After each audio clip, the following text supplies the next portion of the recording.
বারবার করে সকলকে রাজি করানোর চেষ্টা করলাম, কিছুতেই রাজি হলো না ফিস্ট করার জন্য। তাই ভাই বোনেরা মিলেই আজকে ফিস্ট করব। আমি এত কান্নাকাটি কেন করলাম না প্রথমে দেখে ভাবছো? তার কারণ তোমরা পরেই বুঝতে পারবে। আগে তো দেখে নাও আমাদের ফিস্টের মেনু আজকে কি। লুচি, আলুর দম, চাটনি, পাঁপড়। আগে তো বুঝতেই পারতাম না যে ময়দা মাখার জন্য ময়েম দিতে বলে। এই ময়েমটা আসলে কি? তারপর আস্তে আস্তে এখন জেনে গিয়েছি যে এই সাদা তেলটাকেই ময়েম বলা হয়। যাই হোক, আজকের ময়দাটা তো পূজা দিদির মাখার দায়িত্বে আছে, আর আমি দায়িত্বে আছি আলুর দমটা বানানোর। উফ বাবা, এই উনুনটা হয়েছে এমন, এর আমার হাসি মুখ এর একদমই সহ্য হয় না, তাই আমাকে কাঁদাতেই বারবার চলে আসে।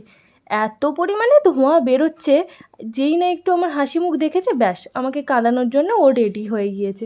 কোনো মতেই আমি ওখানে বসে থাকতে পারছিলাম না, কেঁদে কেঁদে আমার চোখ পুরো লাল হয়ে গিয়েছিল। তারপর যাই হোক, কিছুক্ষণ পর উনুনের আঁচটা ভালো করে ধরতে আমি পেঁয়াজটা ভাজতে বসিয়ে দিয়েছিলাম, আর আমাদের বৌদিমণি এখানে লুচির ডোগুলো বানিয়ে নিচ্ছিল, আর আমি মশলাটা কষতে কষতে ততক্ষণ একটু আমও খেয়ে নিচ্ছিলাম।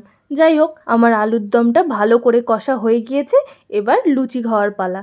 সেটা আমার বৌদিমণিই করতে বসে পড়েছেন। ও লুচি ভেজেছে, আর আমি তারপর চাটনি বানাচ্ছিলাম। এখানে দেখতে পাচ্ছ চাটনি কোথাও কি আছে? এত জঘন্য চাটনি আমি বানিয়েছিলাম যে কেউ খেতেই পারেনি।